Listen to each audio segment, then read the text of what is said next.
Welcome to the All-Star Planning Podcast. My name is Kelsey, and this is the place where I talk all things teacher lesson plans. Today, I am talking about why you do not, I repeat, do not need to grade everything that your students do. I want to set the stage here. So, I am a chemistry teacher, which I think is the toughest science at the high school level anyway. I think physics is tougher as you go up at the collegiate level, but I think chemistry is certainly the toughest at the high school level if you're comparing chemistry to algebra-based physics. There are going to be people who disagree with me. Let's agree to disagree. Chemistry is harder than physics. And then I am teaching sophomores, for the most part, 15-year-olds, cute little angel babies, but they are not necessarily focused on the long term. They are, in my opinion, usually not thinking about college just yet. Had I been teaching 11th graders, I think this would have been very different. But my sophomores usually don't have that foresight just yet. Then also, in my area where I am, how the kids are particularly scheduled, they usually do not need to pass chemistry in order to graduate. In addition to that, a bunch of them don't know what chemistry is before they get there. I have had kids ask, multiple times, this has happened to me. They ask, is this the class with the potions? I think it's the cutest thing. It's really sweet.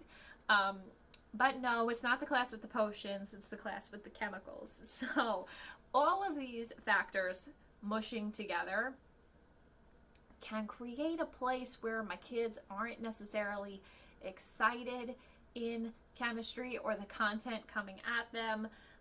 So it's my job to make it fun and interesting, because there's not always an intrinsic desire to be there, okay? That's not always the case. I have a lot of kids that are super interested in chemistry. A bunch of them move on to AP Chem or advanced chemistry. They are interested in engineering. The number of kids actually that I've taught that have told me that they are very interested in engineering, either a physics-based engineer or a chemistry-based engineer, I'm excited for it. We have a good wave of science education, I can tell you that. Excitement in science. I am so here for it. But there are kids who need a little boost of motivation, right?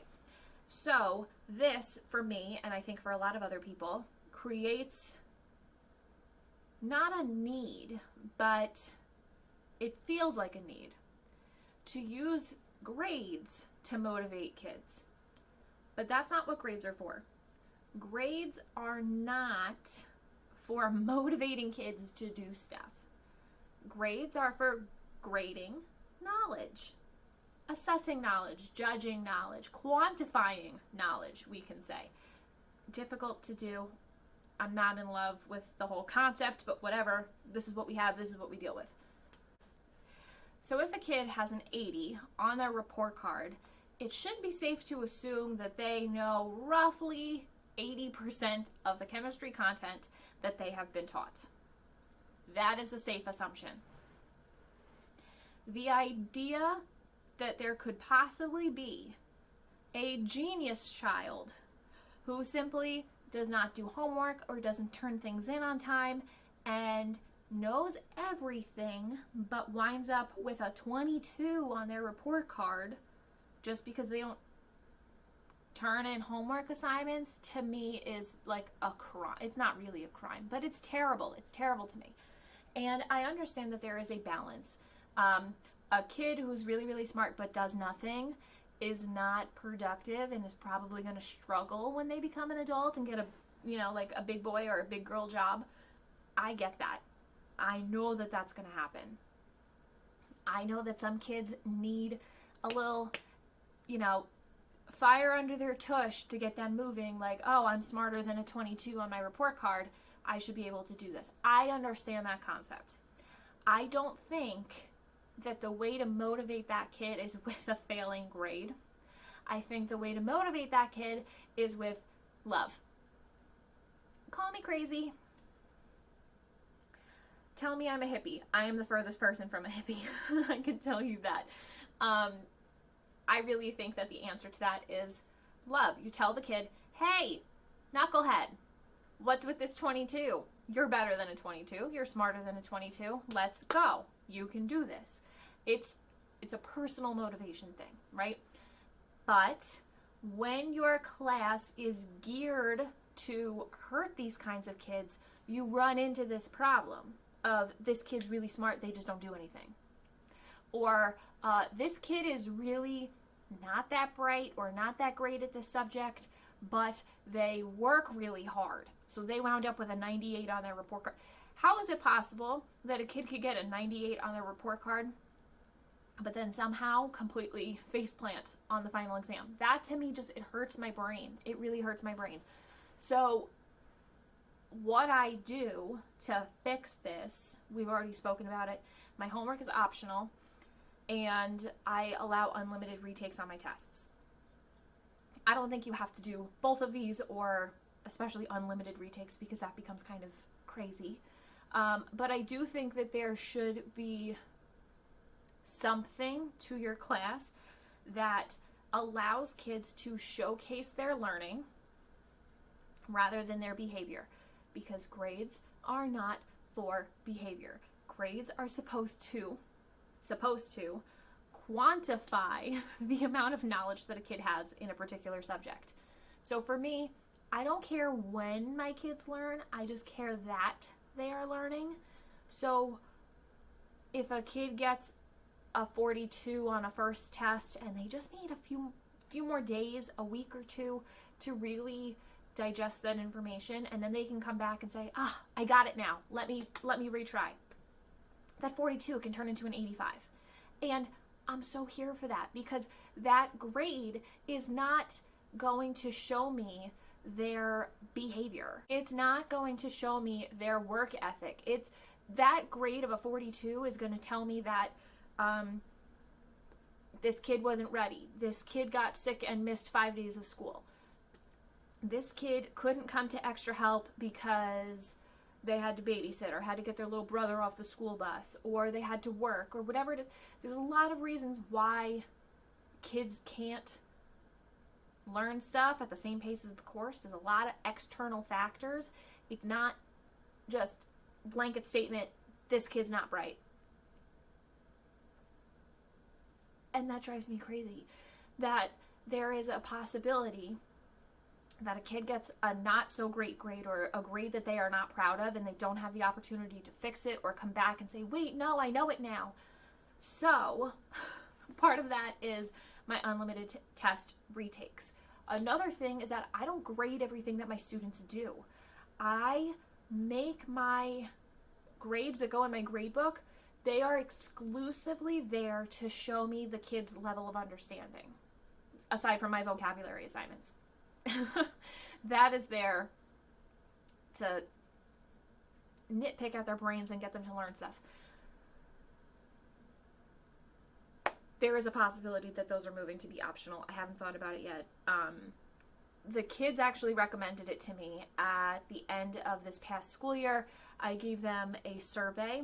My end of the year school survey is free at plan.kelseyreview.com. It's both printable and digital. You can give it at the end of a semester, the end of a quarter, the end of the school year, whatever you like. I gave them this end of the year survey, and a bunch of kids asked if the vocabulary could be optional. And I've been thinking about it. I haven't decided yet. But every other assignment in my gradebook strictly shows me if the kid is understanding chemistry or not. I can look at any grade in my gradebook and say, okay, they understand chemistry X%, because that's the grade that they have. And part of that is not grading everything that they do, as crazy as that sounds. So hear me out. When my kids do a do now or an exit ticket, those typically, I don't grade them. I look at them, and it helps to guide my teaching and the questions I need to ask kids the following day or in class, whatever it is. I don't grade them, because an exit ticket by its nature is showing you what the kids learned that day.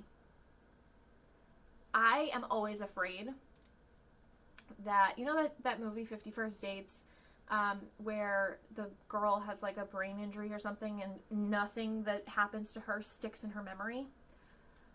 That's the way I feel some days with teaching. And it's that I'll teach something on Monday and the kids come in on Tuesday and it's like they completely forgot everything that they told me they learned yesterday. So I am not a person who's down with short-term learning. If you can remember it for 3 days, you have a good memory. It's not necessarily a fact that you learned it. Like, I know y equals mx plus b. That's slope-intercept form. That's the equation for a straight line. But if you ask me the equation for a parabola, I could not tell you. Because I just remembered that for a short time. I didn't actually learn it. So my grade book is trying at its hardest, at its core, to just judge things that are in kids' long-term memory that they have actually learned. And I do this by not grading every single thing that they do. The kids appreciate it because I'm not grading everything that they do. They're allowed to have bad days, slow days, absent days. There are some kids that it really bothers. And I think that's because they have developed this attitude over the years that, why am I doing it if it's not graded? And the answer is to learn, knucklehead. You're doing it to learn. It's a practice method. It's a way for me to figure out how well you're learning, just visually. It's a way for you to figure out how well you are learning. So I have kids self-assess a lot. 1, that means I don't have to grade anything. But 2, because I have all of these options that push responsibility on the kids for their grades, when they are self-assessing, they are immediately seeing their own progress. So on my do nows and exit tickets, pretty much every single day, the kids are self-assessing. They are going to tell me, either with checks and X's, with numbers of fingers, by raising a hand, they're going to tell me if they're understanding or not. They are going to tell me if they are understanding or not. I will give them a few questions, give them time to think about it, go over it. Sometimes we talk with a partner, sometimes it's all individual. Then I give them the answers and I say, you should have gotten X, Y, or Z. This is the most common wrong answer. Lots of options here. And the kids can immediately look at it with their own thoughts in their head. So let's say Bob does a question. He has a thought process in his brain on how he answers this question. Within 3 minutes, he will know the correct answer, and he still has this thought process running through his brain, so he can go in and immediately fix this thought process, as opposed to having this thought, writing the answer, throwing it in the turn-in bin. I'll grade it. I don't grade this stuff immediately. I mean, the last few years I've had less than 100 students, but my first year of teaching, I had 160 students. If I gave 1 assignment a day, I was still grading like 800 assignments a week. That's outrageous. So by the time I would grade this assignment and get it back to Bob, he completely forgot how he came up with his answer. Or he looked at it and goes, ugh, why did I even write that? That's ridiculous. Because he's learned so much stuff between the time he initially wrote it and the time that he gets it back and graded. So I, as often as I can, try to get the kids to self-assess, because I don't have to grade anything. It puts responsibility on them, and then they're getting usually immediate feedback. So I very much appreciate that. It also, my favorite part, it also allows the kids to ask questions immediately, as opposed to, wait, why did I get this wrong? And I go, I don't know, this is completely busted. What were you thinking? And the kid goes, I don't really know. This has happened to me as a student so many times, which is why I wish my teachers had me self-assess, because I think it's fantastic. Another reason I love it is because it tells the kids, oh man, I have no idea what I'm doing here. I should come to extra help. I should make sure I do those optional homework assignments. I should get on Ms. Reedy's Google Classroom and watch those videos and make sure that I am caught up. Oh my goodness, this test is going to be really hard. I should work really hard to study and then possibly make time in my schedule for a retake because I'm not sure that this is going to go over well. When the kids are self-assessing, their responsibility is on them. And then when I have optional homework assignments, responsibility is on them. And when I have unlimited retakes, the responsibility is on them. So I'm not grading everything that they do. They are here to learn, and learning is their responsibility.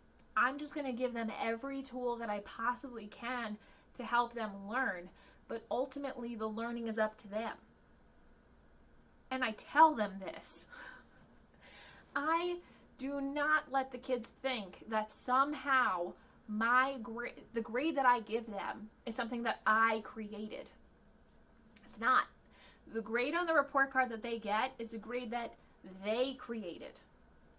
And I give them every opportunity that I can for them to demonstrate the things that they are learning, how they're learning, and then they can see their progress as they go. This does not mean that you should never grade anything.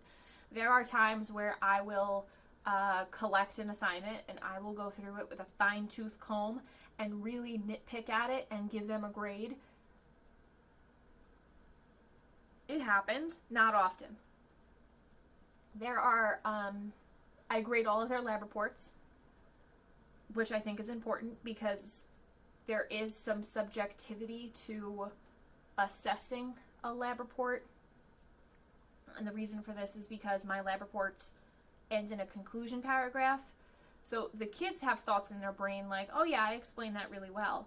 But then I'll read it and think, what on earth does this even mean? So I'm able to, look at it, read it, ask the kid, what do you mean by this sentence here? And then I can more or less assess how well they're learning the lab material. But kids can usually, with me, edit labs and turn them in again. I've offered that opportunity. I plan to do more of that. I think in the past I hadn't done enough of that. I do have a